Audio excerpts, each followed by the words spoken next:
In the kitchen whipping sauce. Whipping sauce. Whipping sauce. Whipping sauce. Texture dripping with the sauce. Dripping with the sauce. Finessing getting it with the sauce. Getting it with the sauce. In the kitchen whipping In the sauce. kitchen whipping sauce. Whipping sauce. Whipping sauce. My texture dripping with the sauce. Dripping with the sauce. Flexing on it with the sauce.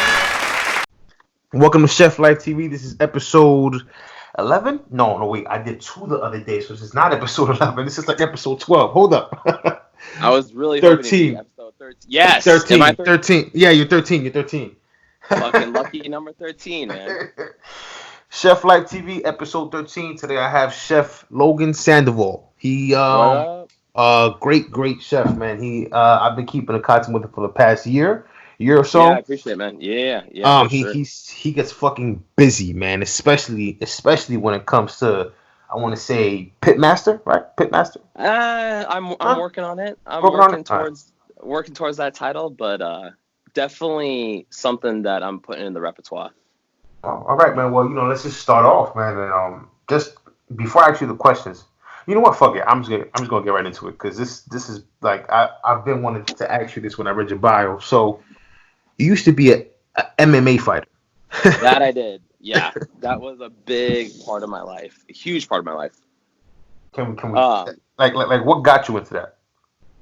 So I started wrestling, like collegiate wrestling at a very, very young age, probably 6 or 7. And that's just like all I kind of ever knew. My basically like my entire life was wrestling, getting in a good high school, wrestling for high school, getting into college, wrestling for a good college. And then, honestly, there's really no like hardcore end game to that, but maybe becoming a coach, maybe becoming like like a D1 coach, and just like kind of like I thought that's what my life was going to be. And so it was kind of crazy, right? Because so when I was young, I finished up high school and I barely fucking made it out the other end. I had a lot of teachers who helped me out and put their best foot forward and helped me out with a lot of extra credit and shit. And okay. I barely graduated high school, but I had a really stellar, most of us, right? And I had a really stellar wrestling career, and I was just really good at it, And I had done judo for a long time, and I had done boxing, and I was just really always into combat sports. And the discipline that I learned from jiu-jitsu, Muay Thai, judo, wrestling, boxing, all those things kind of like led over into like my culinary career. And I didn't realize that at the time, right? Because I graduated and I went to Cal State Fullerton for maybe 3 months. And when I was there, they pulled the funding for the wrestling program. Damn. So no wrestling, no wrestling, no scholarship. And and honestly, man, like even when I was there, I wasn't even studying anything fucking crazy, right? It was literally just, I was majoring in theology and minoring in psychology. Okay. And just really like getting into philosophy and like the weirdness. And I'm sure you've seen all my like garbage on Instagram where like I'm really about that kind of stuff. But I don't know if it was going to be sustainable as like a career. So that finished up. I came home, talked to my mom. I talked to like a bunch of different people. And that's when like I really got into like MMA. And on the side, to pay bills and like to pay like, my gym memberships and stuff and everything, like I started cooking at a restaurant / sports bar in the Valley called Cronies, that my mom was a bartender at. And that's like kind of where it like kind of started at. That's fucking awesome. So you was doing it to pay off something else, and then you just fucking got into it. But continue. I'm sorry to cut you off. No, you're fine. Anytime you want to like interject, or anytime you ever want to just like ask a question, like I'm super big about just like interaction and like answering questions because I feel like I vibe better that way. All right, cool. Yeah, dude. Like, don't even hesitate. But so I started working at this place called Cronies, and I was a busboy, and I was washing dishes, and the old song and dance where a cook didn't show up one night, and I got put on the fry station. I'd already been doing prep, and I'd already been like doing that kind of shit, and I had this like MMA thing on the side, and I had a pretty stellar amateur career where I went 11 and 12.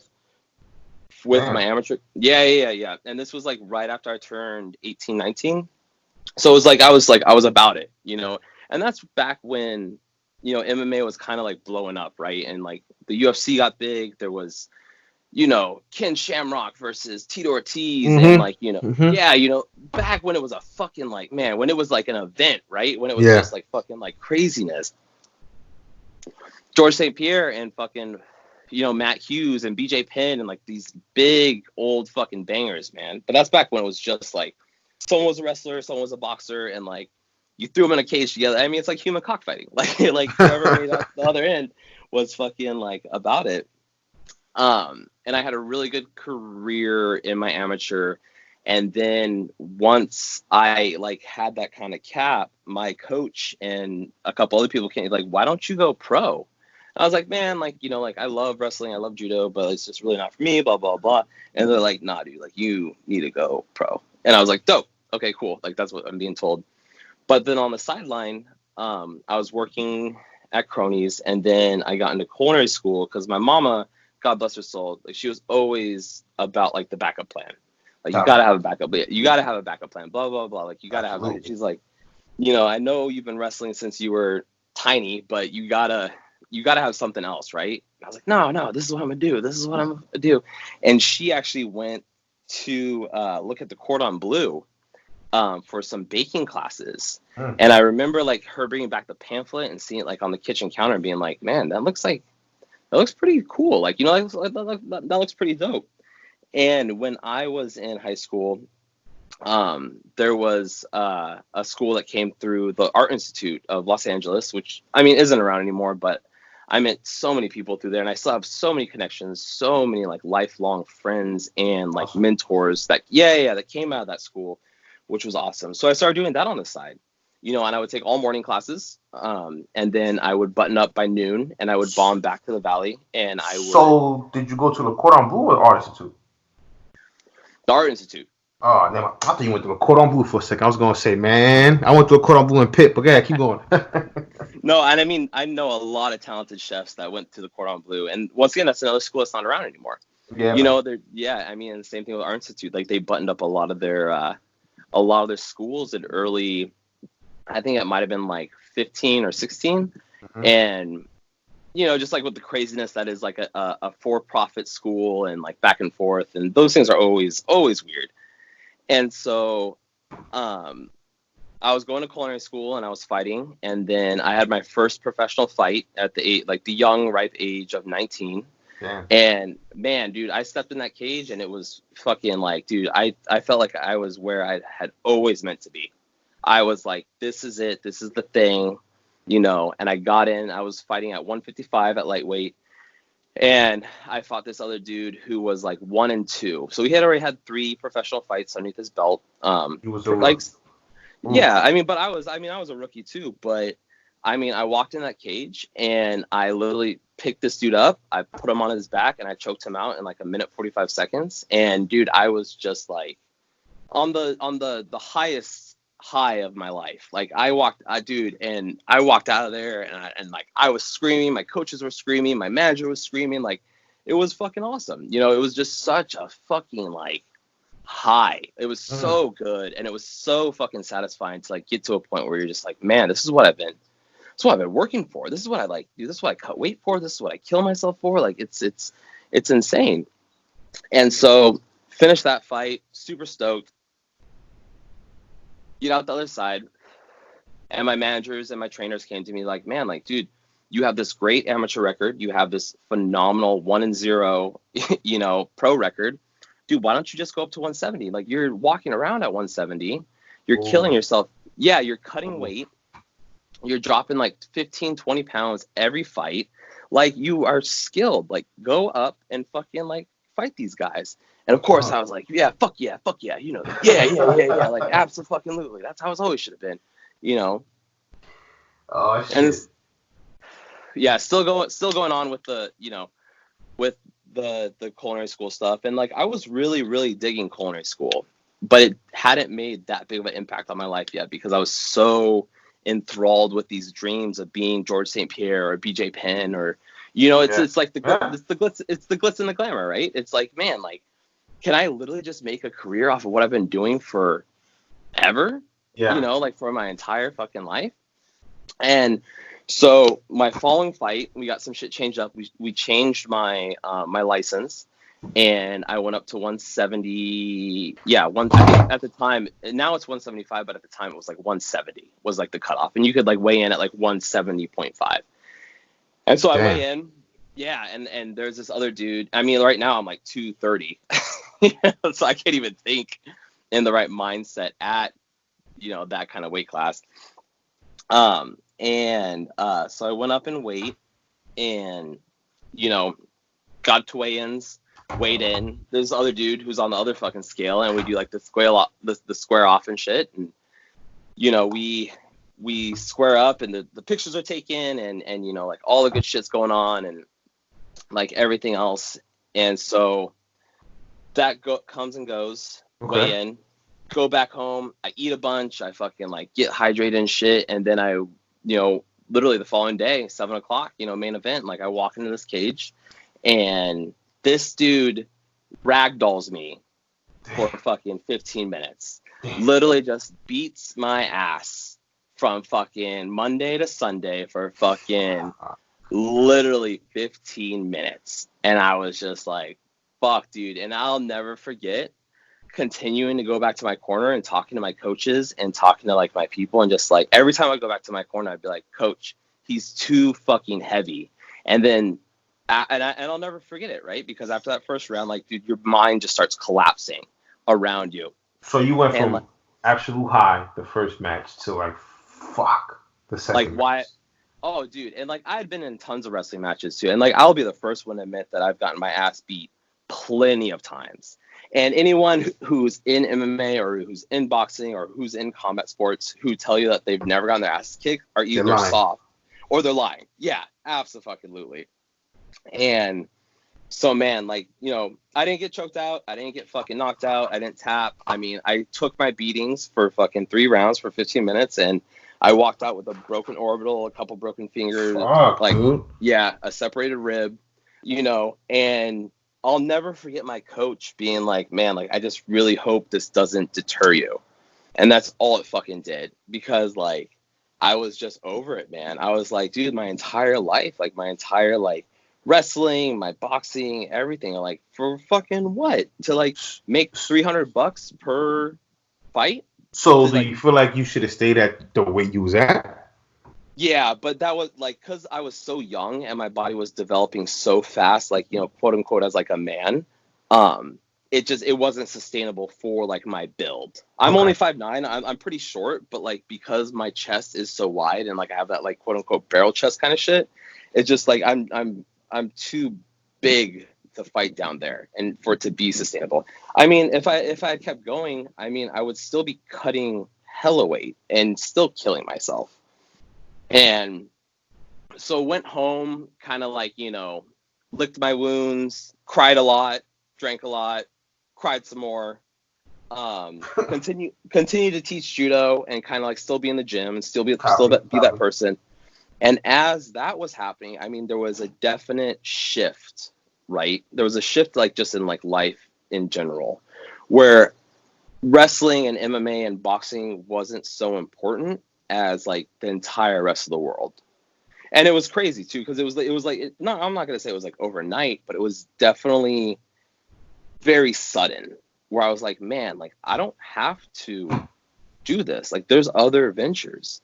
And then like on the flip side of the coin, I was doing like pretty well in culinary school and making really good grades, and like, you know, talking to people who were really impressed by my skill set and by like just like my passion and my intensity in the kitchen, because it's the same thing, right? It doesn't have to be fighting.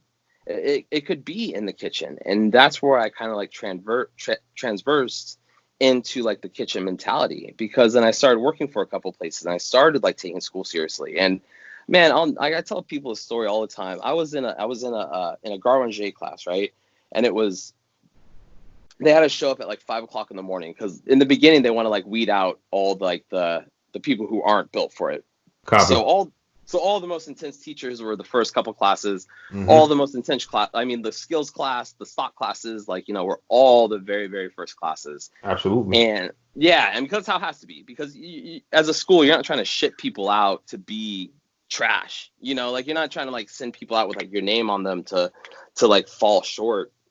And I remember sitting in class at like 5 a.m. being so hungover, so hungover, just like hating everything. And listening to this teacher talk about force meat and making sausage and being like, man, I was yeah, like, fuck yeah, like, dude, I fucking love this. And then like literally leaving the lecture and like walking into the kitchen and doing what he had just talked about, and like it just being so fulfilling and so awesome and so fucking cool. And that's when I knew. And that's when like I buttoned it up, I put my gi away, I put my gloves up. You know, I still go back to like my old high school and I still wrestle and stuff just to keep like, you know, I get my ass kicked all the time because I'm way too fat and I'm way too old.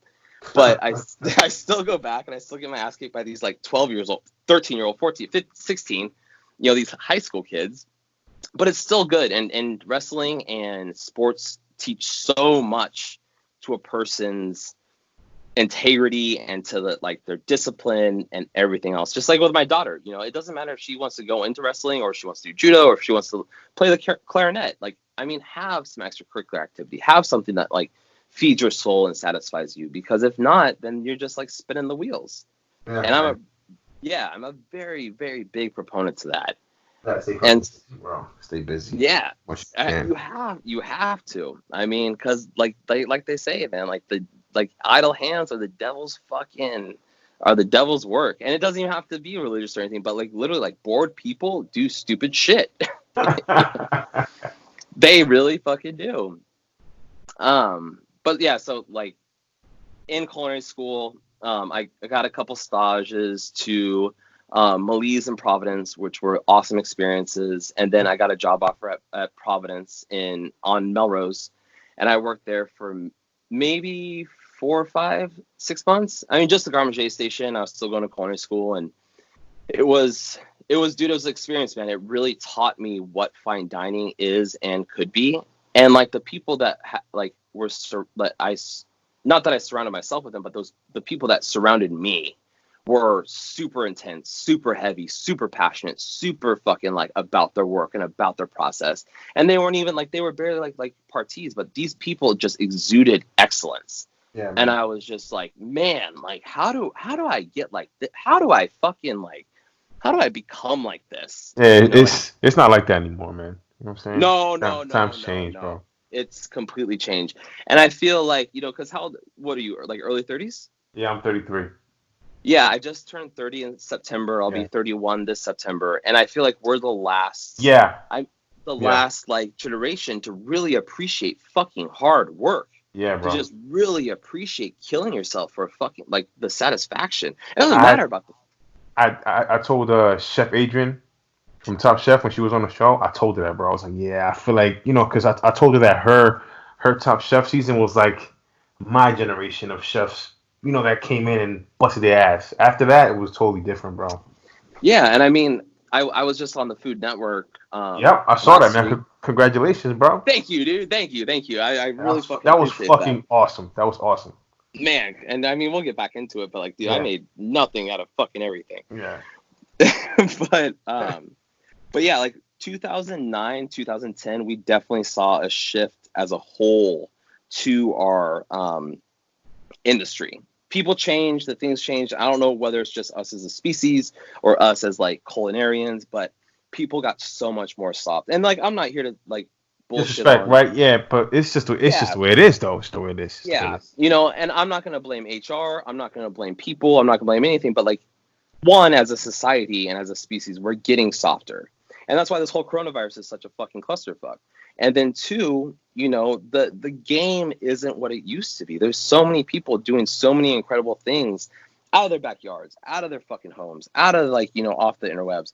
But the basic skill sets are not being put in place. And I'm not talking about your fucking knife cuts. I'm talking about your mentality, your kitchen ethic, your kitchen, what's the word for it? Your kitchen etiquette. and how you Yeah, respect etiquette, people your and how kitchen you, etiquette. Absolutely. Yeah. because there's Yeah. one thing I've always stand by, man, and it's I may not be the most, the most talented person in the room. I may not be the most technical. I may not be the most like, talented, but I will always, always work harder than fucking anyone else. And that is something I've always stand by. And I've had some great mentors and some great chefs that have taught me that kind of like just trade. And it's losing that, because now, and not like I said, like I'm not trying to hate, I'm not trying to like bullshit, but people want their PTO, people want their time off and their weekends. And I mean, 10 years ago, the industry, you didn't have time with your significant others or your families. No, like you just fucking worked. Christmas? What the fuck is that? Yeah, dude, I put my motherfucking time in since I was 15. Fuck right? yeah, man. And So I've seen your shit too. I've been all over, man. I've been all over New York City, man, and I done missed out on so many fucking birthdays and so many barbecues and weddings and shit like that, man. Listen, Yeah, man, man. my daughter just turned 13, so I'm trying to be Congratulations, around. man. Thank you. Yeah, I'm trying to dude. be around. So I listen. I'm not gonna lie, and I tell people this on the show all the time. I sold out. I did my time. I'm done. I sold out. So I went corporate, and I'm Monday through Friday. But Man, dog, like you. I put Sorry, my keep time going, in, though, dude. man. I put my time in. You know what I'm saying? So I just feel like sometimes you just get a little, just like you just get burnt out, bro. You get burnt out. Yeah, Burnt out. and I'm starting to learn that too because my daughter just turned 3. She'll be 4. She'll be 4 in June, and she's like slowly aging faster than I can fucking blink. And I mean, she's gonna be a young lady before I fucking know it. So there's definitely a lot of things, but with working for Hyatt and the corporations, someone told me a long time ago. I mean, there's a great quote that I will take to my grave. I mean, you talked about like, selling out. Are you selling out or are you cashing in? I That's don't know. that's I mean, I not check it. I feel like I'm not selling out because we do everything from scratch where I'm at. I just feel like I'm cashing in the benefits, yeah, better man. pay, days off, Yeah, holidays and it's off. You know? and when I say cash in, I'm not talking monetary. Like I'm talking like emotionally, physically, mentally. How much are you giving back to the community and yourself? Because what are we all just gonna do? Just keep killing ourselves until we all fucking burn out? And I mean, I know who Sean Brock is. And Sean Brock is Absolutely, bro. Absolutely. he is curving the industry. I went and saw him speak on his new cookbook when I first moved back here to Monterey and Santa Cruz. And I tell you what, man, talk about a fucking life-changing experience because I sat there in the front row. I was there like 2 hours before everyone else because I He had a heart wanted to make attack or some shit, right? He had a heart attack? he A stroke? he had a fucking stroke. He had a stroke because he was killing himself, killing him like physically in the literal sense, killing himself. But his restaurant was one of the best in the fucking Carolinas. Like, yeah, this motherfucker didn't have stars or anything, but goddamn, this dude was doing what he fucking thought was the purpose, And at what point does that give to your mental health, to your physical health, to your stability? Like, I mean, it's a hard path to walk. It's a hard world to like migrate, especially because if you want to be on that level, the standards are so high, and you slip for 1 second, the world, the media, everything else is all over you. It's just literally like encompassing you and just fucking like asking why you did this and why you did that, and just like it's just a fucking wild time. Dude, the last job I had in the city was a very well-known restaurant. I don't want to say it on here because we left on bad terms. You know what I'm saying? Fair enough. And I was one of the sous chefs there, and I get in, and I just did like 7 days straight, and I get in, and my schedule fucking says 6 days, another 6 days, and it's from like fucking 10 to close. So you know what? Fuck this shit. I'm done. Yeah. I'm fucking done. And then you got the guys that's been here forever. I get it, you've been there forever, but then I go in the office and I see the calendar, and these motherfuckers take every fucking holiday off. for like Yeah. a week or some change. I'm like, yo, but fuck this shit, man. I can't deal with this shit. I can't. It's just Yeah, shit man. like that gets under my skin, man. Like don't put all the work on one fucking person just because that person We'll do the work. yeah, and has the love for it. You know what I'm saying? Mhm. So I was Yeah, like, you know man. what? Fuck this shit, man. Fuck it. I'm done. Fucking done. And I've seen a lot of it everywhere from, from LA to Northern California to Chicago to everywhere in between. I mean, and there's unions in place for certain reasons, and I get it. But there's people out there like truly milking the system. And I mean, not like everyone needs their fucking, everyone needs their Kool-Aid, right? That's how like one of my chefs used to put, everyone needs their Kool-Aid. Everyone wants to drink it. Everyone wants to be part of it. But man, the flavors you choose to put in that Kool-Aid are up to fucking you. And how you want to migrate it and how you want to do your work day to day and like make an impact on your fellow chef and your fellow person is completely up to you. So if you want to be that person and you want to do that stuff, then fuck you, I mean, but there are people out you there got like people that. here saying like, "Oh, stop bitching," this and that. It's not people bitching. It's just I feel like if you did your time, you have the right to state issues and things that are going on in the industry that's affecting people as human beings. You know what I'm saying? I feel That's really just terrible. And I feel that's just really my terrible. opinion. Yeah, and I feel really terrible because like back in the day, I used to be that person where I was just like, "Fuck you! What do you mean you need Christmas off? Fuck you!" You know what I mean? Like, dude, I was like that too, bro. I was the same way. I was always telling my chefs, "What the fuck you doing? Stay here. No. I got you for 3 more minutes. Cut some fucking vegetables. You ain't leaving yet." Yeah, That was me, bro. yeah. That was What do me. you? Yeah, what do you mean you're trying to cut out 3 minutes right now? Like, no, you still have 3 minutes worth of fucking peeling or tourneing or fucking like stock making anything. Like, because I just want to milk you for every fucking minute you're worth. And I mean, I became a sous at a very young age, which was a stupid idea. I mean, kind of just like like circling back, getting back on court. Yeah. Because we went completely off track right there. Dude, I mean, no bullshit. If I get off on, and I was on a podcast when I was in Chicago, and I told them out front, like, yo, like, dude, if I get too wild out there, like, dude, just rein me back in, because I will talk about bullshit. Bro, you need to understand. I want to be the most professional, unprofessional food podcast there is, bro. I don't want to be professional, bro. I want to be unprofessional as fuck. I love it. I fucking love it. But if I do get too off course, then fucking like really back. Absolutely. So real quick, so you went from. So how did you get the Hyatt job? So no bullshit, man. That's a wild like conversation where I was working I was working at Providence, but I was still staging at Malise. I was still going to school full time and really just like, kind of just like dumping my entire life in like the culinary arts and just like really trying to like make the best out of it. Cause like I said, like my mom always told me, like, not that you need an out, but you need something to fucking like sustain you. And I never thought cooking was going to be that. I like, you hear these chefs and these people who are like, man, like I knew from like a young age, like I wanted to be a chef. Like, like I saw a fucking Top Chef or fucking, and especially now, like the younger generation, like I saw a Top Chef or I saw fucking like Food Network and like, I knew it. I'm like, nah, like, dude, like I was working on fucking like 2 fry baskets for 8 hours a day. And then I jumped into culinary school and like culinary school was just like, oh, by the way, you really fucking like love this.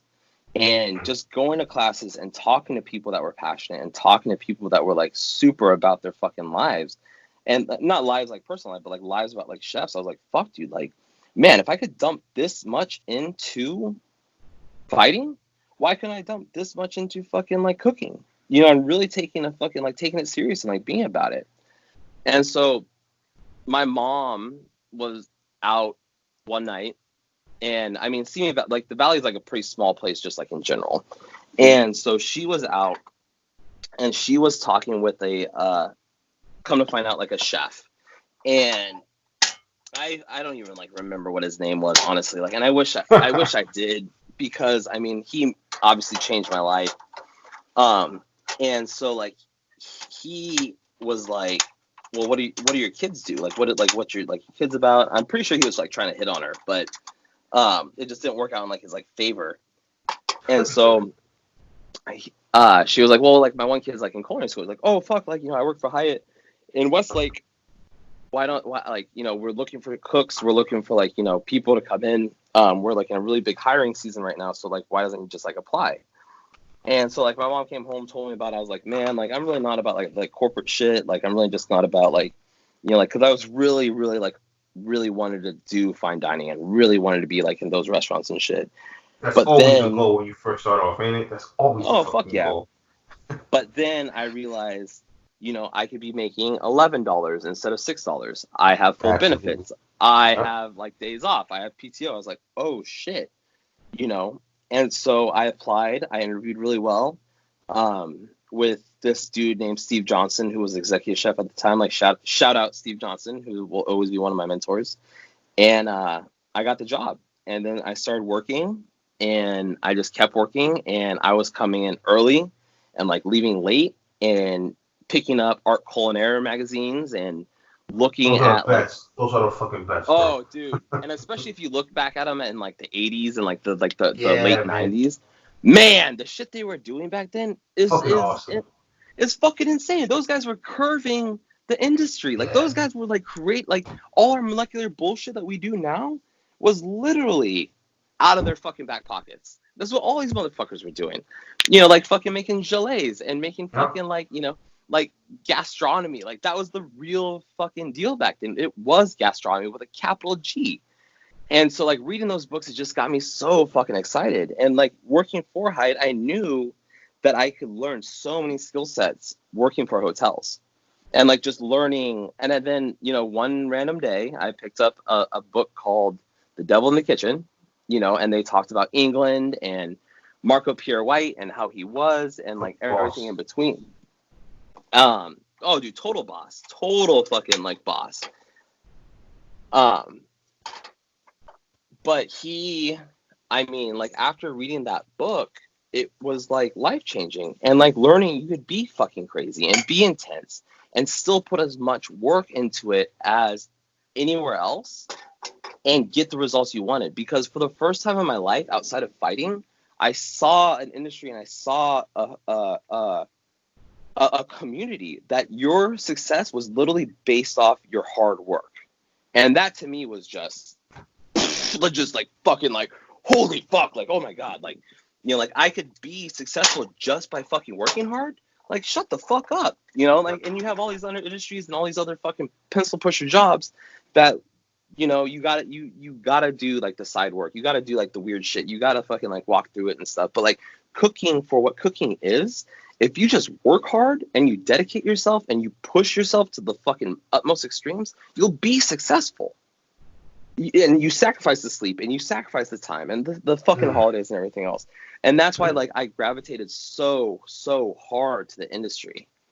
And so like getting in bed with Hyatt was great and was phenomenal, but I wasn't really like being like fed what I needed to be like fed. You know, it was still, you got to travel though through Hyatt, right? So oh dude, and that's like when it started happening. So in 2011, and like I said, like I didn't grow up in like the best part of the valley, and you know, I was between everything else, I was getting into a little bit of trouble like here and there. And you know, my stepsister, you know, she kind of got up in some trouble. And as I was trying to like get my transfer together for the culinary, the corporate management trainee program in Ohio, and I was setting everything up, she actually OD'd. And yeah, on fucking heroin, because I mean that's part of that fucking sucks. Yeah, man. I mean it's still hard, you know. I mean, she made some decisions for her life that affected her life, and I kind of read the writing on the wall and was like, man, I can't fucking stay here because I'm not doing good things. I'm not, yeah, sure. My grades were great in culinary school, and, you know, I had a great job, but like everything I was doing on the side was the same gully bullshit that like everyone else was doing in my hometown. You know, and before we got on like the bullshit, like I told you, like I could have never stayed in my hometown because I would have either ended up in fucking jail or fucking, you know, dead. Fuck, man, it's crazy. And so after that happened, I was like, yo, dude, like, and I thought my mom and my stepdad were gonna be like, nah, dude, you need to stay, you need to hunker down, you need to like, but like parents are dumb, right? I have a 3-year-old, you know what I mean? Like I have a 3-year-old, like I get it. I mean, she's gonna be 13 in the next like fucking like 20 seconds, and it comes fast, bro, and it's fucking it sucks so bad. I'm sorry. But like my parents weren't stupid, right? And they're just like, no, like go now, go yesterday, get the fuck get the fuck out of here, because there's no one else on the face of the planet, like that knows me better than like my mom's, and she was like, dude, fucking go. Get the fuck out. Get out of here. Just fucking go, man. Just literally just figure it out. And so I literally sold everything. I sold my car. And I mean, it was a weird place in my life too, where I sold everything. Everything. I sold my car. I sold my bed. I sold fucking like I donated a bunch of shit. The only thing I fucking kept with me was like my cookbooks, like my knives. And I got on a one-way ticket to Columbus, Ohio with 2 bags, a backpack, and then like 4 boxes waiting for me in Ohio. And I got off the plane and I was just like, fuck, you know, normally people do this in Paris or New York or Chicago or fucking San Francisco, but here I am in Columbus, Ohio. And man, I started working, and I was a lead garde manger cook for 6 months. And then after that 6 months, I got drafted into the corporate management training program. And I got put on fast track to being a sous chef. And it was, in one hand, super fucking too fast, and I was not prepared. And on the other hand, I don't think I would have survived, or I would have, like, you know, produced the quality that I do now without that experience.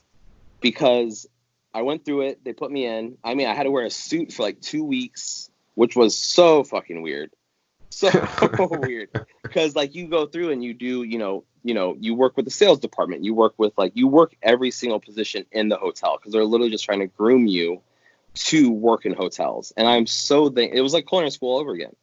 But I was so thankful for I was so thankful for But you was getting paid though. You was getting paid, so that's different. Oh yeah, I was getting paid like $18 an hour in Columbus, Ohio, at fucking 21 years old. That's insane.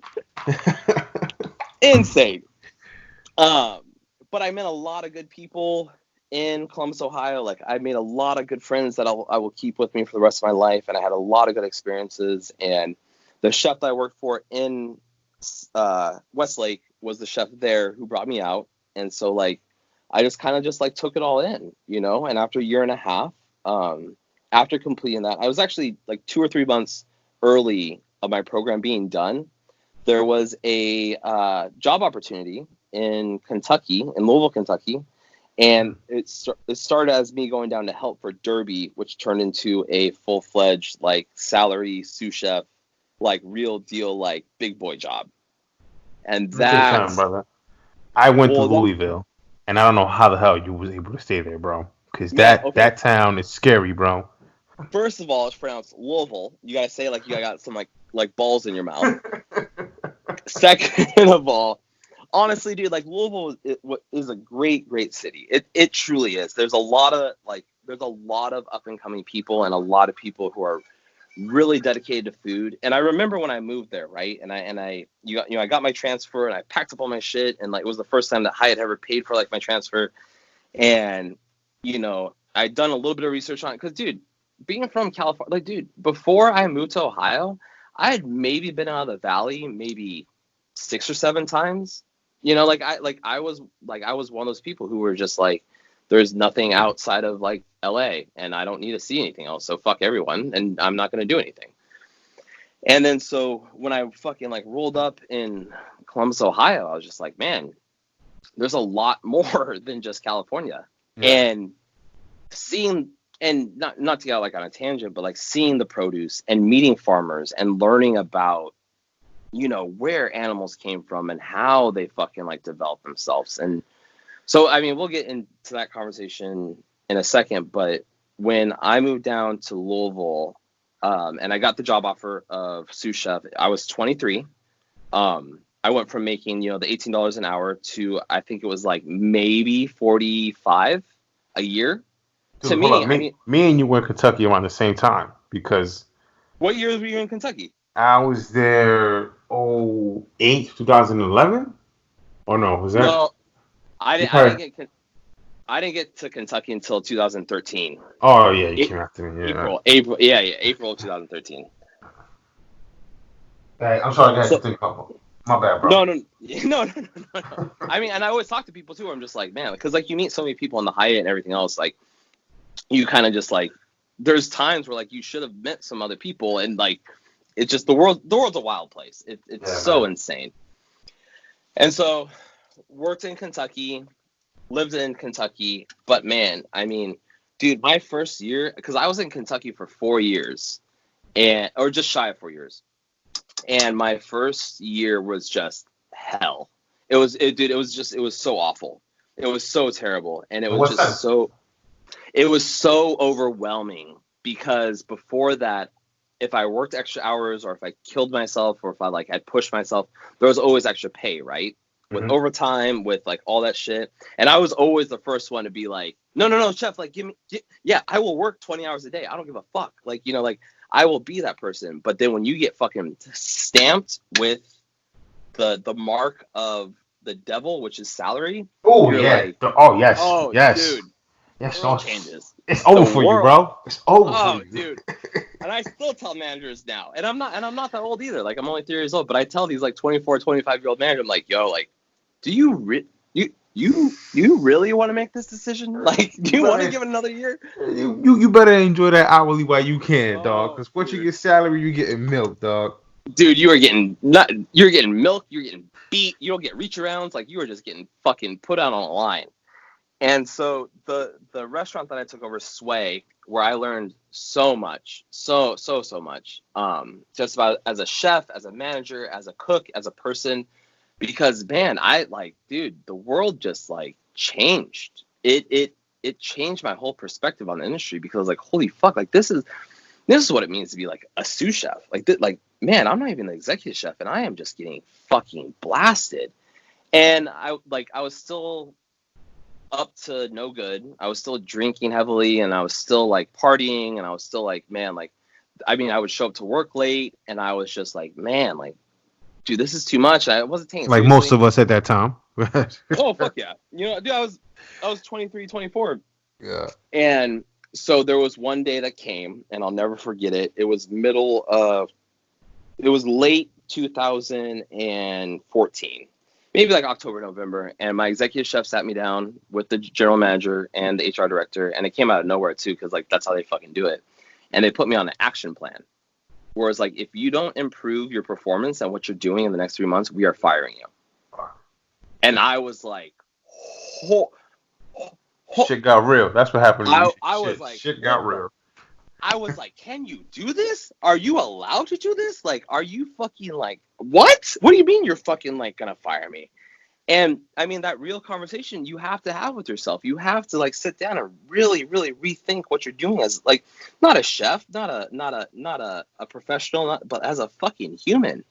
And you're like, holy fuck, like maybe this isn't that bad. I mean, maybe this is this bad because I'm such a fucking disaster. I mean, you really sit down and you have to think about like, man, I mean, because I'm the common denominator. I mean, all these things are happening, like all this shit's falling apart. Maybe I'm the one. Maybe it is true. Like maybe I am the one. Yeah, maybe I'm fucking up. Yeah. Yeah, maybe I am not as fucking great as like everyone in California told me or everyone in Ohio told me. And like, I mean, when you have that conversation with yourself at 24, it is very, very, very humbling. And it's a conversation I've carried with me my entire career, because when you have to sit down and have that talk with yourself, and it's not like your mommy telling you or your principal or your fucking coach or anyone, like, man, like, it's your livelihood. It's your livelihood telling you straighten the fuck up. it's how you pay bills, right? It's how you fucking show up. It's how you get your life done. So if they're literally like, if you're threatened by that getting taken away and it's your fault, it's like, holy fuck. So man, I took some time, and I mean, it was definitely a pride and a soul crusher for sure. No other way to describe it. Because I am a very prideful person. I do have a large ego that I keep in check a lot. But man, at 24, I was just like, dude, holy shit. Like, man. So, I mean, time goes on, life ebbs and flows, and like, you know, the world just like keeps revolving and everything. And like early 2015 is when, man, it started to fall together. Everything just like started clicking, because I started looking at it from the outside view, right? Where I was like, man, I am trash. I have none of these people that work for me, one, don't respect me. Two, think I'm a fuck up. Three, think I'm going to be out in like 6 months. So what do? I'm going to prove everyone wrong. So I buttoned down. I fucking pulled my big boy pants up. I tightened my fucking, my wrist straps, and I just started digging fucking deep. I rewrote menus. I fucking dug deep. I started researching. I started watching YouTube videos. I started sharpening my knives every day. I started making stocks. Started making sauces. I started just like fucking like literally, dude, from the ground up. I would walk into that kitchen at 6 a.m. and I wouldn't leave until 9 p.m. at night. And I would just kill myself, knowing that if I keep doing this and I keep working hard and I keep pushing myself, then something, if anything, is going to come out of it. And that's how I fucking like live my life. And the reason why I was in Kentucky for so long, for the 4 years, I mean, my daughter was born there, God bless Kentucky. Like, she will always have a fucking cardinal on her birth certificate, poor thing. But I just really started digging deep, and I talked to a lot of people, and a lot of professional chefs and a lot of successful chefs like have always made their bones in San Francisco, New York, even in New Orleans or Paris or fucking like all these places, or even San Francisco or LA. And like, no, like I stand very, very hard by the fact, like I made my bones and I made my fucking foundation in Louisville, Kentucky. And I will always stand by that. So is this why you let grabs to barbecue, or is that just a coincidence? It's kind of a coincidence, but it's also not a coincidence. So after that whole thing, in 2015, in like the summer, I got nominated for Up and Coming Chef of the South by Food and Dining magazine. I mean, I didn't win, but it was such. Oh, bro, you got fucking nominated. What the fuck you talking about? No, I ain't win. You got nominated though, bro. What the fuck? It's still good, man. And I have it framed, and there's like cutouts in this like beautiful. As you fucking should. And I mean, it hangs always in my kitchen, and it's always going to remind me of like how far I'd come and at what amount of shit I had to sacrifice and what I had to do to like get to that point. And like I was with these dudes in like, Atlanta, in like North Carolina, South Carolina, like these motherfuckers that were literally like doing great shit. But like my nomination came off of fucking fried chicken. No bullshit. Fried fucking chicken, man. Greens and fucking mashed potatoes. Like that was like my fucking like star dish. This was even before we were doing ribs and like brisket and stuff. But like, dude, my heart and my love and my fucking dedication comes from fried chicken. And just, dude, I know it sounds fucking weird. It sounds fucking out there. It's not weird, bro. It's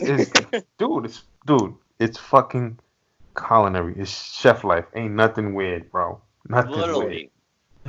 Literally. And that's why I appreciate the name of your fucking magazine, man. Because it's like, dude, the chef life is so different. It's so much different than, trying to be a fighter or anything else. Unfortunately, man, I'm done with the magazine. I'm just doing podcasts now. I want to put that out there for everybody who's listening. I can't keep up with the demand of doing. I was trying, and that's why I was on and off for such a long time. I was doing it by myself. I had somebody helping me, but I couldn't trust that person anymore. So now I'm just straight doing podcasts, man. Yeah, man, mad respect. And I mean, you gotta find your source, right? You gotta find like your outlet. But listen, man, I appreciate the love, man. Oh, absolutely. And I fucking adore you, and I do adore what you're doing for, the industry, and not just for, chefs. Like these podcasts are really truly a peek into what some of us go through like day to day. Like truly, like, and it doesn't matter. Like you said, like you've interviewed people overseas, you've interviewed people here in the States. Like, we're all still just grinding the fuck out of it because we're all so hungry. And if you're not, then you're not a real chef. It's just the way it is, man. And I'm sorry, I know that was really aggressive, but That's not aggressive. Listen, man, like I said, you say whatever the fuck you want to say on my show, brother. I don't give a fuck. You feel how you feel. You say what you want to say. And I mean, I'm just an aggressive person in general. But yeah, so in 2015, I won Best Fried Chicken in Kentucky.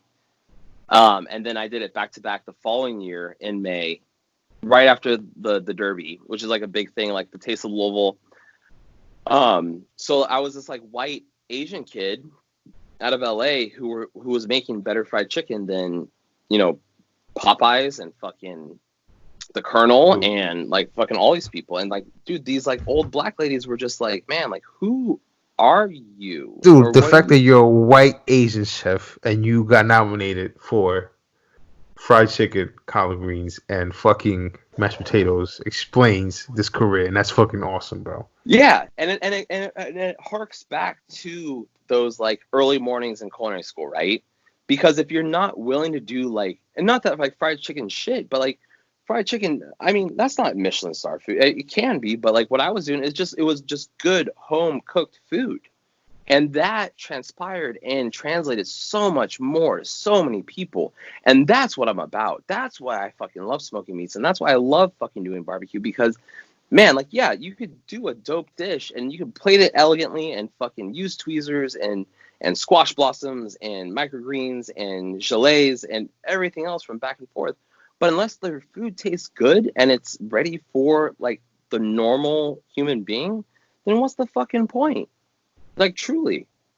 And I, like I said, like, working in Kentucky really, really taught me that. So I won the fried chicken championship in 2015, and then I got nominated.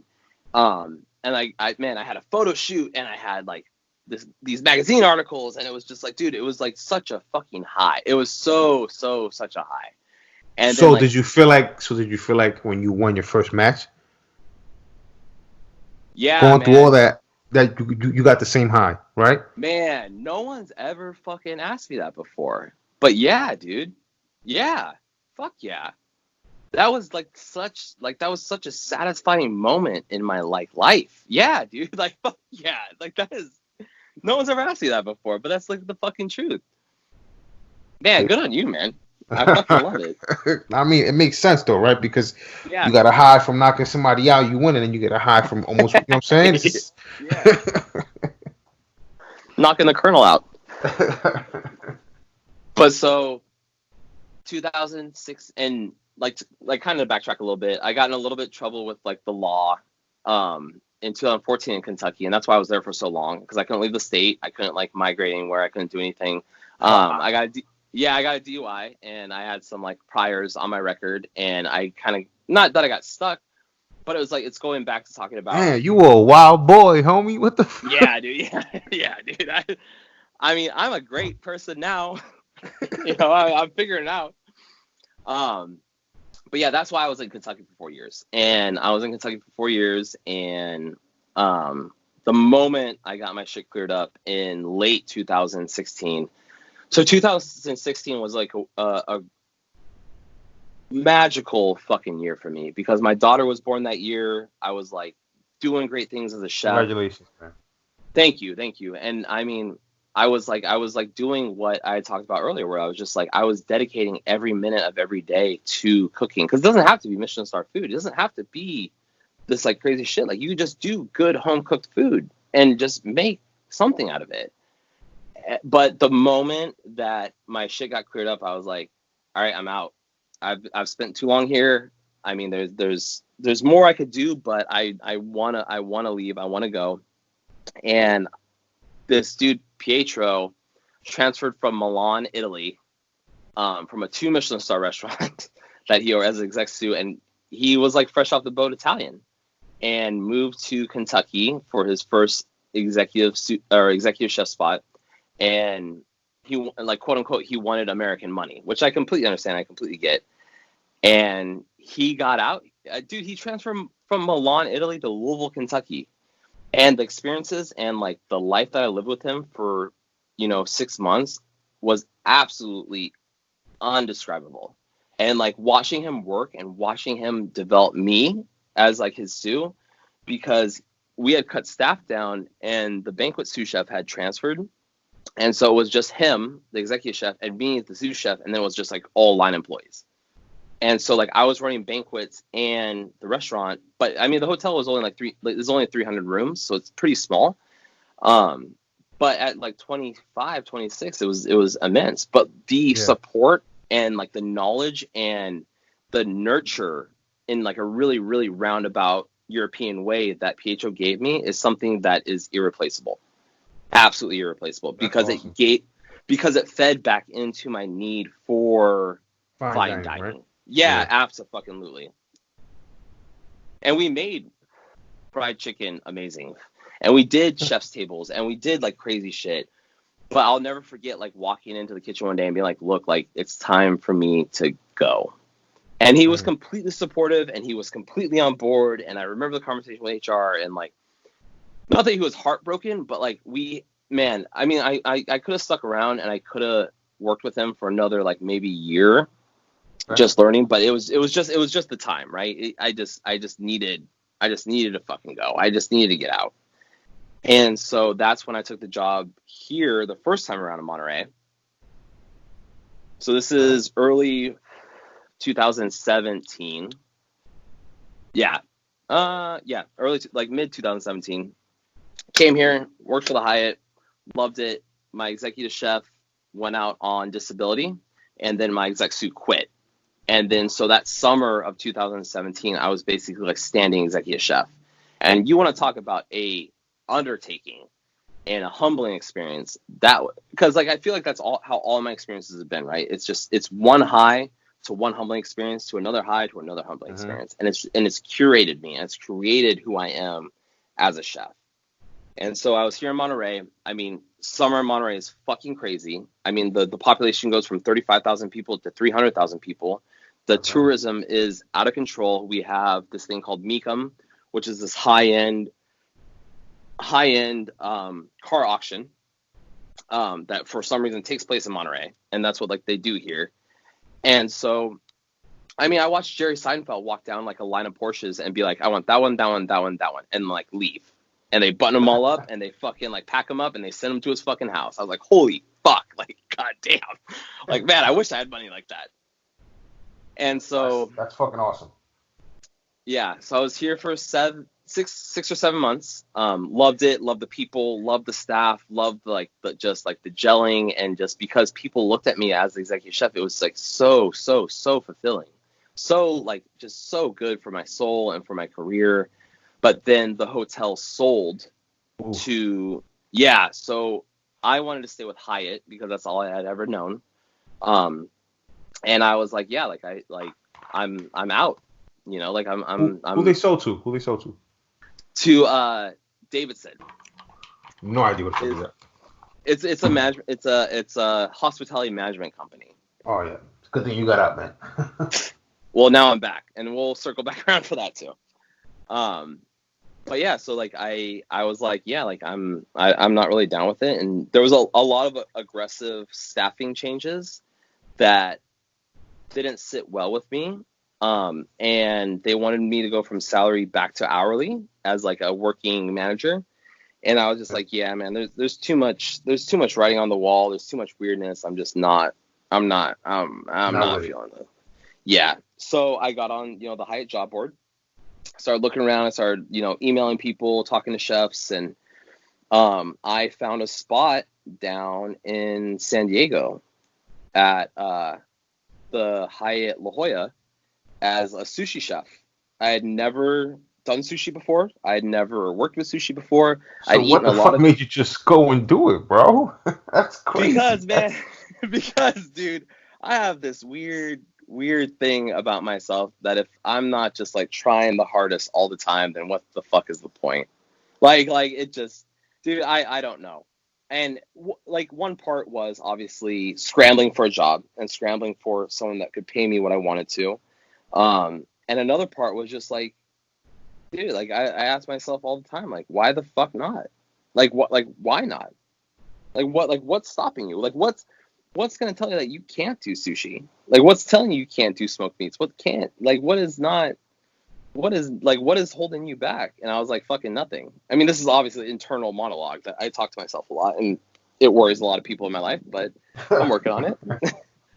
But, yeah, so Monterey buttoned up, and I got a transfer from Monterey down to San Diego. And I got to San Diego and was completely 100% out of my element.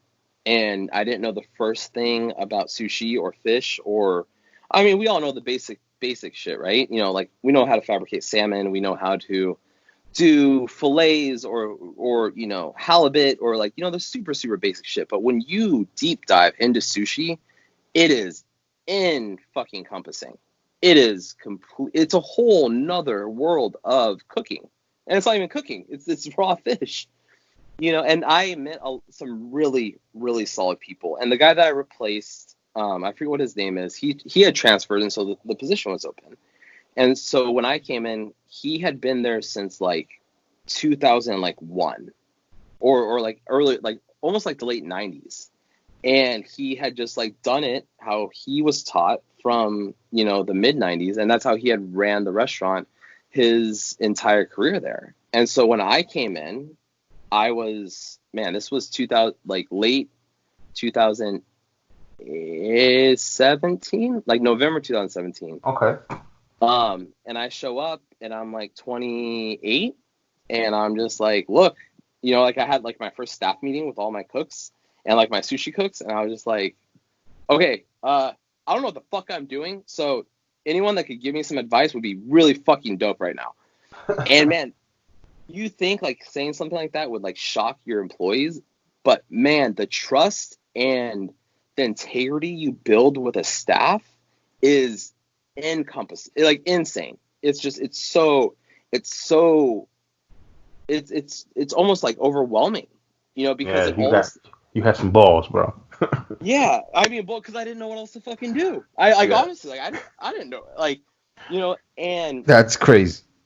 like, so I was just like, whoever wants to like talk or like discuss how our menu should be or what we should do. I mean, because at the end of the day, like, perfect. Like my management skill was dialed in. Like I knew how to do payroll. I knew how to fucking cut checks. I knew how to, you know, order. I knew how to do everything from front to back as like a manager, as like a office chef. But I'm not about that. I'd much rather be on the floor. I'd much rather be with like my people. And like, you bet your fucking ass in like that first 3 months, I learned how to use a wok. I learned how to fucking cut fish. I bought a whole new set of knives that cost me like $400 because I wanted to be enveloped by it.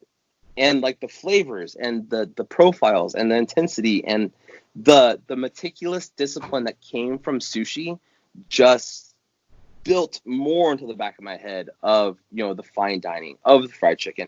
It's like building up, right? It's literally your step. So you took what you learned from sushi and you like molded into something else. So you put it into your repertoire, basically, right?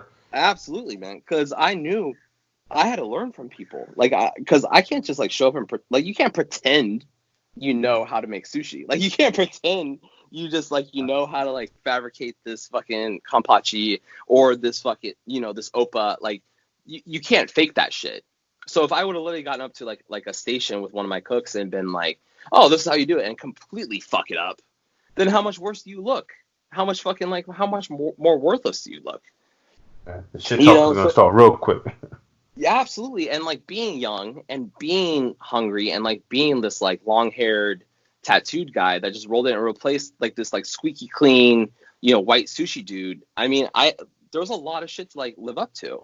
There's a lot of things that I had to like make sure these people knew. Like, maybe I'm not the most skilled. And like I said in the beginning, like, maybe I'm not the most skilled. Maybe I'm not the most technical. Maybe I'm not the most like executionable, but I will be damned if anyone fucking outworks me. So you bet your ass I will show up at 10 a.m. and work until fucking midnight. I mean, if you got to clean fires, I'm fucking cleaning fires with you. You have to dig a fucking hole to shit in, I'm going to dig 2 holes to shit in right next to you. You know, and that's something I've always brought through as a chef and as a leader and as like, I mean, even as a father. You know, like, I'm not gonna ask you to do something that I wouldn't do myself, because then who the fuck am I? Absolutely, absolutely. And it harks back to like us talking about like the change in the industry and like people not having to like peel potatoes in the corner or fucking make stocks or consommes or anything else. Like, man, like those things are truly like they're invaluable. They're fucking absolutely invaluable. It was a great time, man, back in the day doing shit like that, man.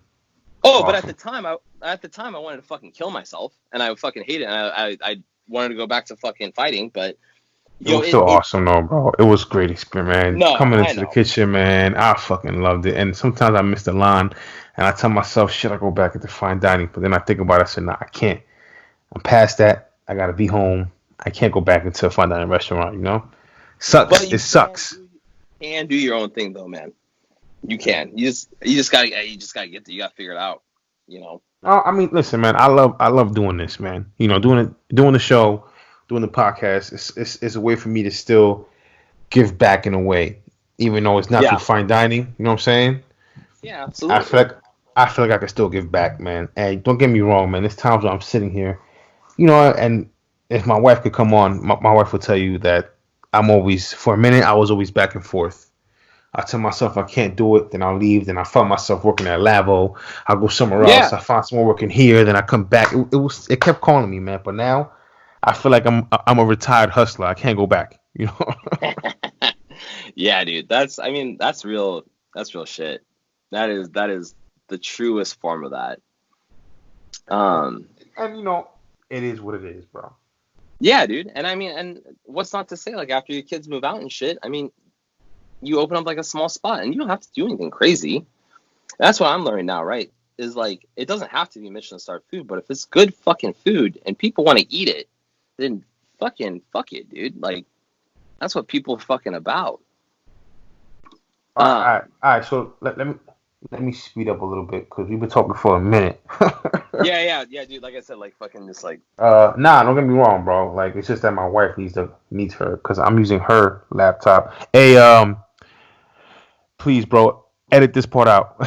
Or not my wife. I speak to my editor and shit. My wife needs a laptop and shit. So, because you know her laptop is way better than my shit. I got like some little Livono shit. She has like her shit from her job and it's flawless. Fair enough. So you stop. Go ahead. My bad. Yeah. Go ahead. No, you're fine. So I buttoned up in San Diego. I was there for maybe 7 months, and the word came down that the owners of the hotel wanted to sell the space that Japango was in, the restaurant that I was working at. So once again, just like in Monterey, I was out of the job, and so I was looking for more jobs again. And my chef had told me, because I'd always been a restaurant chef my entire life, you need banquet experience. So I was like, okay, cool. You know, so I started looking at some different jobs. There was an opportunity in New Orleans that I looked at, but New Orleans would kill me just because the scene and like, I mean, you got to know yourself, right? Truly. And then so I passed on that, and then Chicago came up for a banquet sous chef.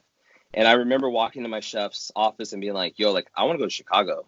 And she's like, oh, what? Like the park? Like, you know, because the park is like the luxury brand. I'm like, nah, like, I want to go to the fucking Regency. And she was like, Logan, like, you understand that's like $140 million operation every year in food. Ooh. And I was like, absolutely, like, fucking sign me up. Get me fucking, put me in, coach. Fucking put me in. Ooh, you're bugging, bro. So he had reached out to the chef, and I had like a couple of like, you know, some connections in the company because I've been working with them for so long, and some people put my name in the pot, and I had to take a step down in title. I went from a chef de cuisine back to a sous chef, but they matched my pay, which was phenomenal. Yeah, dude. At that point, I was like, fuck it, whatever. And man, I get out to Chicago. Chicago is a phenomenal city, a beautiful, like, just, dude, everything that I ever wanted from anything.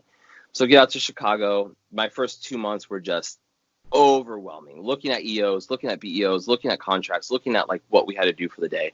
I mean, you're talking about like feeding like almost like on average 22,000 people a day. And it's just so, and dude, there was days that I would walk out there and like jump on the train and be like, how the fuck did we, how did we do that? How did that like work? Because it's so much. It's so much. But work was in there for a year. Did the damn thing, was like about it, like about the banquet. And what was great about Chicago was there's so much staff there that the moment that you get done with what you're doing, you gotta check on the restaurant. You gotta do nothing. Like you go home and you just fucking button it up and you fucking go home. And I was like, awesome. And that's fucking great. Oh, absolutely. And after about like 9 months, like almost a year, I was like, man, I hate everything about this because everything's out of boxes. Everything's, pre-cooked, pre-cut, pre-done, pre-fried, par-cooked. And I was like, man, this is not. Word? That's what it was?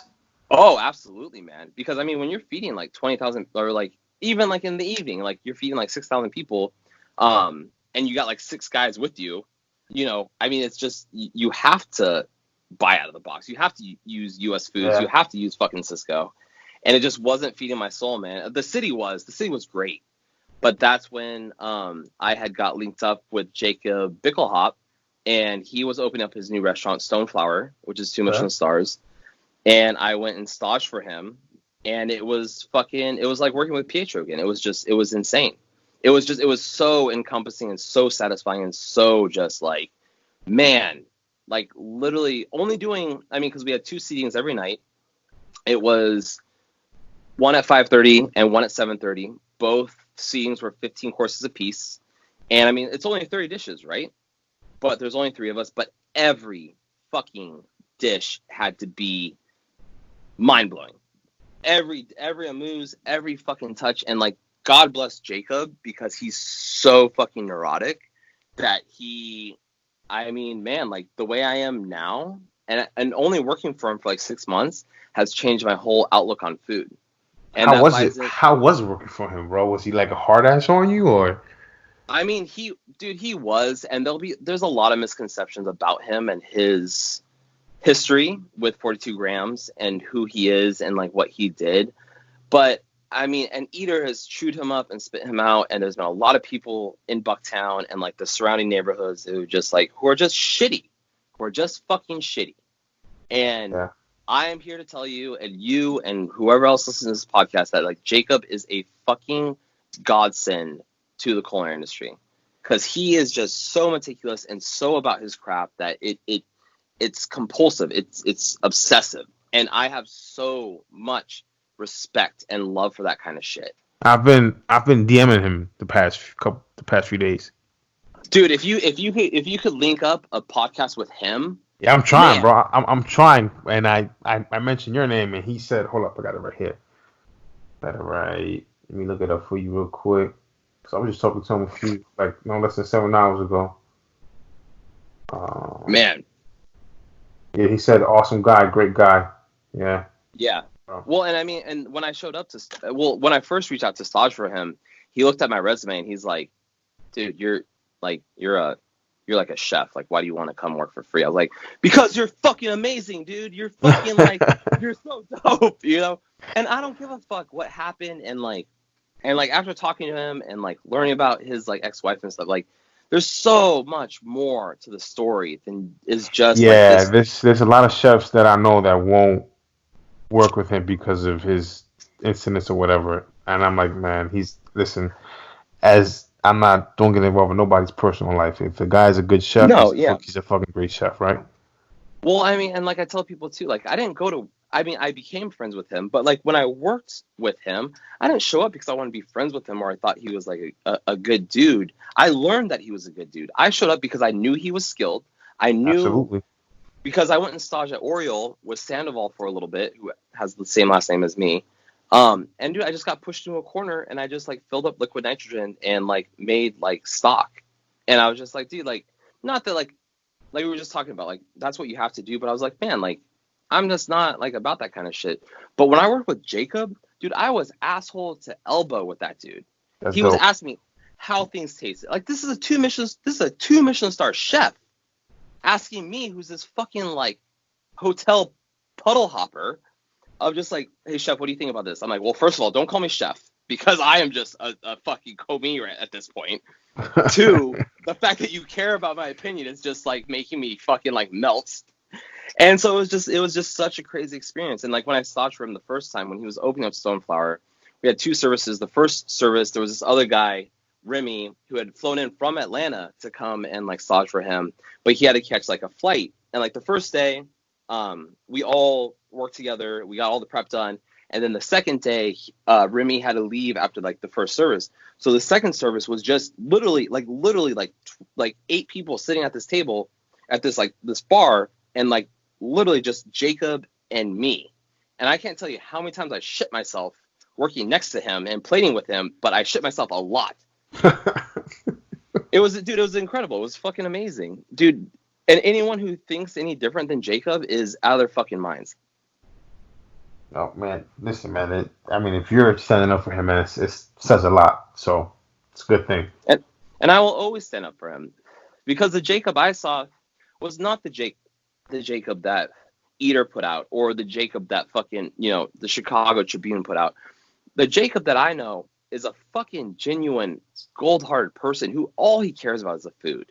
Yeah, at one point in his life, he was stressed out, he was overworked, he was fucking like how are you gonna do 7 months of reservations, 2 services a night, 6 days a day, or 6 days a week, with like 2 other guys? Like, of course he got fucking run down. Of course he fucking broke.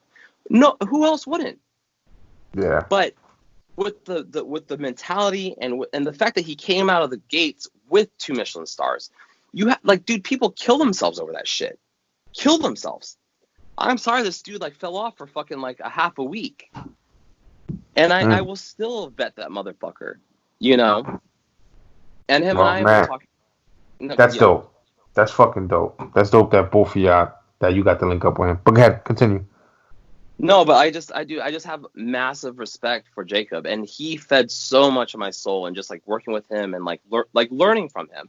And he's not much older than us. I mean, he's like maybe 35, and his skill set is on a whole nother level. You want to talk about savants? I mean, Jacob is a fucking savant. That's real shit. Damn. But yeah, anyways, Chicago's great. Chicago's dope. I started working with another dude. Go ahead. No, go ahead.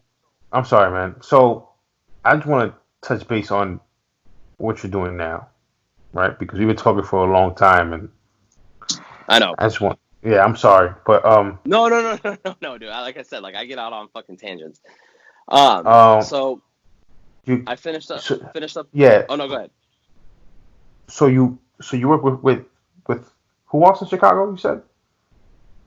I staged once at Oriole. Okay. And you ain't and that you said he has the same last name as you? No, he does have the same last name as me. I mean, it didn't take me very far. Yeah, you didn't know that much from him, right? He just put you in the fucking corner, and not him, but like his Suze. And I mean, it's a production. I mean, like they have like 40 seats in that place. I mean, that's a huge Michelin star like production. I mean, okay. It's massive. And like in Jacob's spot at Stoneflower, it was like 12 seats. I mean, but it doesn't matter if you go stage somewhere. Don't throw somebody in the fucking corner. Don't have them fucking learn shit. You know what I'm saying? If I'm giving you my free time, it's because I want to fucking learn. Don't put me. I'm not getting paid to be here. So let me learn. Right. And that's why I valued Jacob so much, because Jacob was like, dude, the first day he literally like dropped a fucking pork salad in front of me. He's like, hey, fabricate this. I was like, whoa, dude.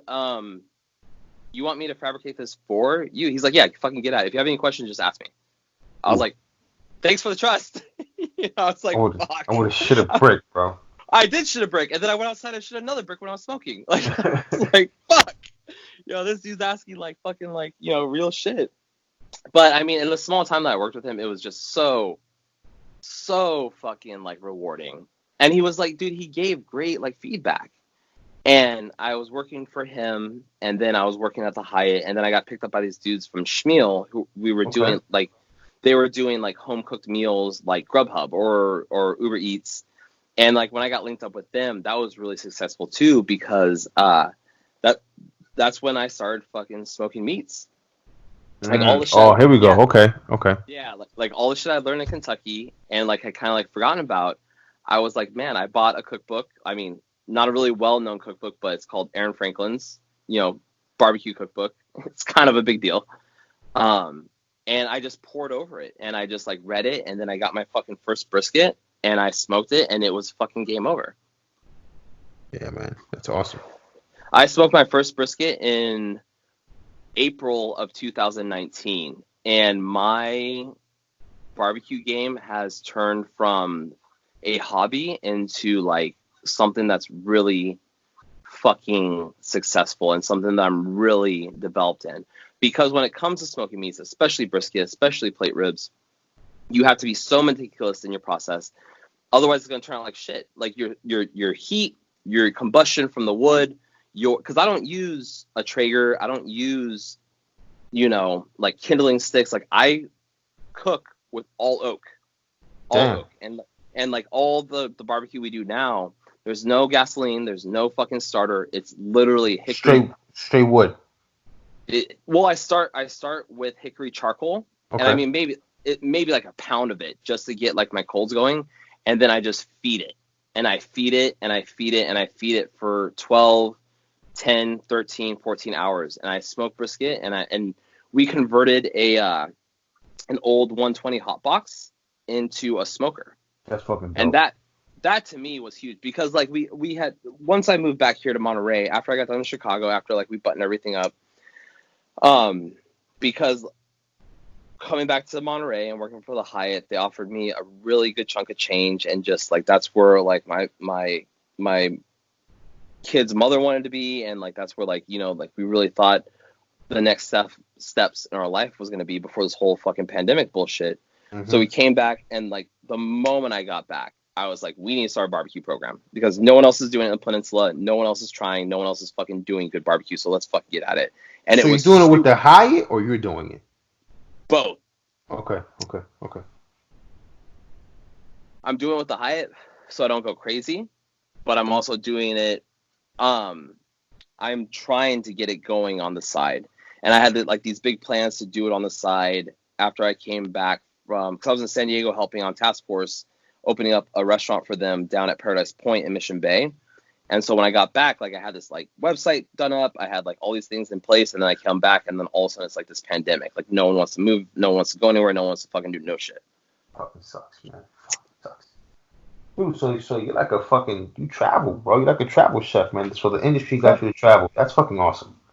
And like I keep traveling because like I just want to meet people and I want to learn. And like even on my website it says like, Zef BBQ to me is such a big thing in my mindset, because one, Zef means you can be whoever you want. It doesn't fucking matter, man. It doesn't matter what society tells you. It doesn't matter what your parents tell you. You want to do what you want to fucking do, then you fucking do it. You be that person. You be who you think you want to be. And I hold that very close to my heart, because when I was cooking, or when I was smoking meats in Chicago, I wasn't doing like the traditional barbecue. I wasn't doing like the traditional Texas barbecue. The execution, the skill set, absolutely. But I was serving it with, chimichurri, fermented peach coleslaw, and like sesame rice, because that's how I felt it should be eaten.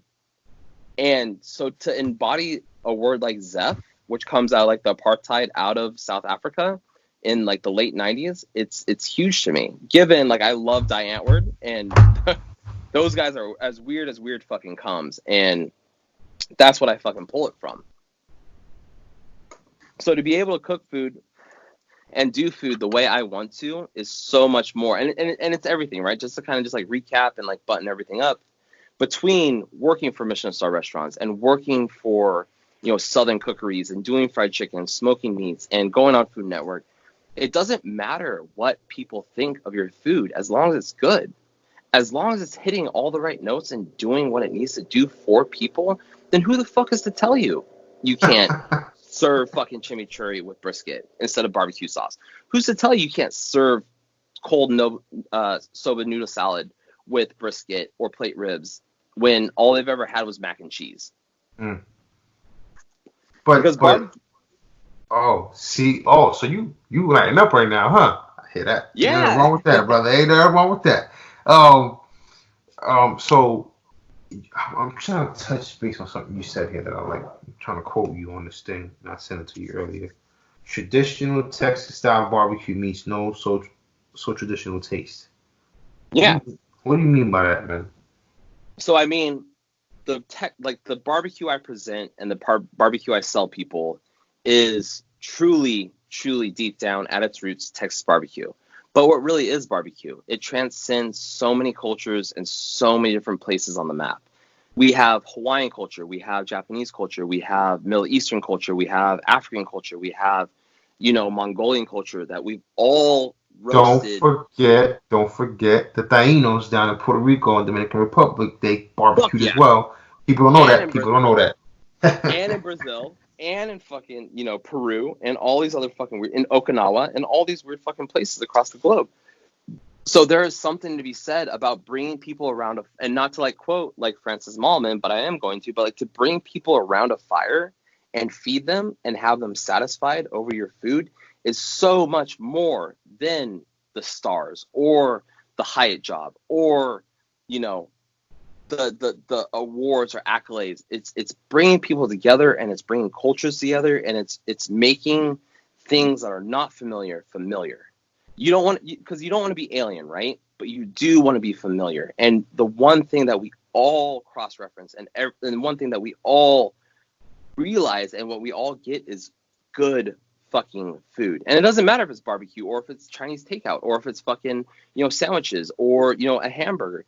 Whatever you can do to present to people and present it in a way that embodies you as a person and as your soul, that's what like Zef BBQ is about. And that's what like just the Zef culture is about. And that's what I really try to like embody and persevere with, because food is so translucent. It is so transparent. It is so like, it just, it feeds people. It feeds people's soul. It feeds their egos, their everything across the board. Because, I mean, everyone's going to need a fucking accountant, right?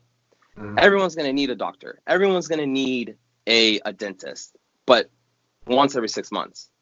You need to eat 3 times a day to live. You need to consume enough calories. So why don't we consume those calories in a fucking great way, and in a way that just like promotes community and promotes just like transparency?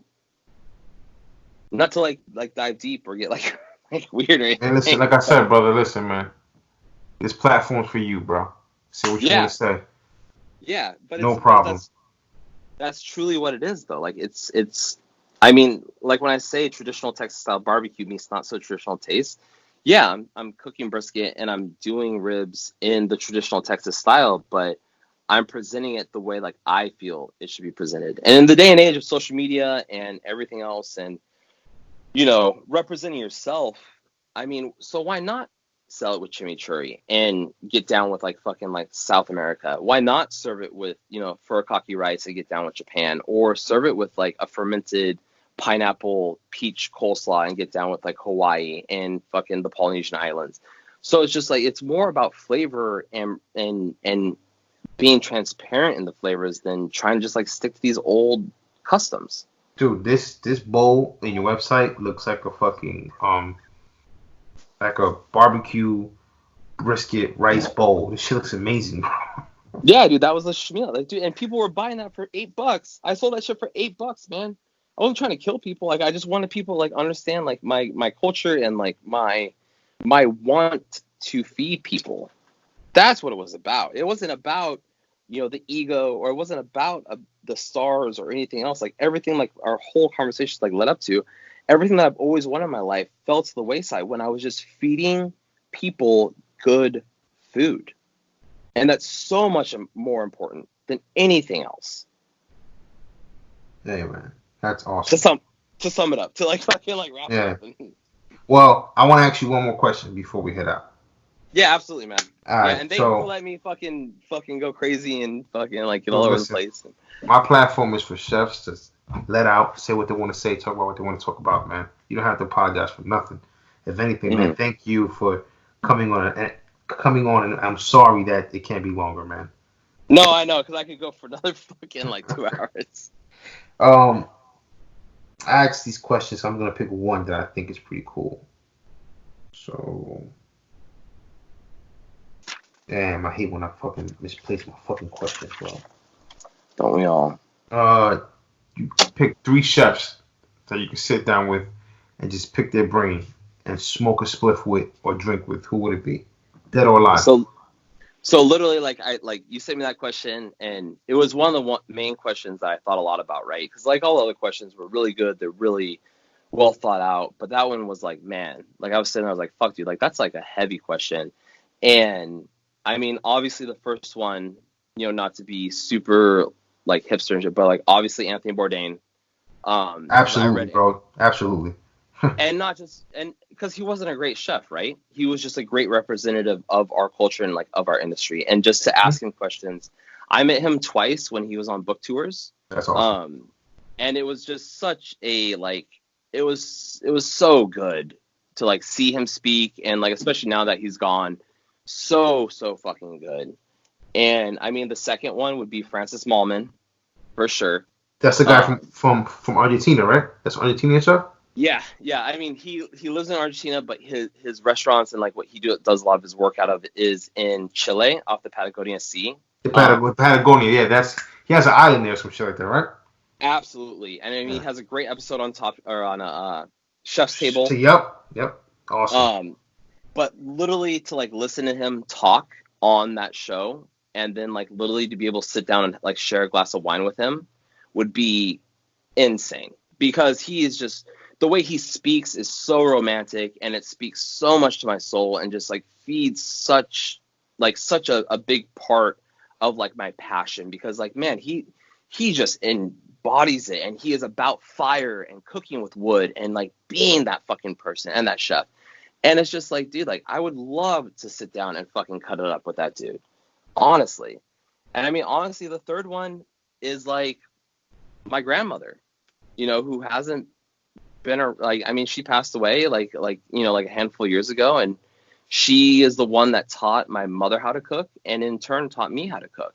So to be able to sit there and speak to her, not just about like the food, but like about family and about, where we come from and what we do and why we do what we do, would be so fucking good. And to have all three of them sitting at the table together, I mean, we'd all either be passed out in like an hour and a half, or we'd stay up to like 3:00 in the morning just like bullshitting. Yeah, that's amazing, bro. That's awesome. I appreciate it, man. Man, listen, man, thank you for coming out. Thank you for taking my call and us. Yeah, dude. Absolutely. Talking, man. Thank you, Moses. Like, seriously, man. Like, I really fucking appreciate it. Nah, man, I appreciate you being on, man, for real. Because you seem like you're busy as hell, man. You've been doing a lot. So thank you for taking time, man. Yeah, dude, for sure. I appreciate you, man.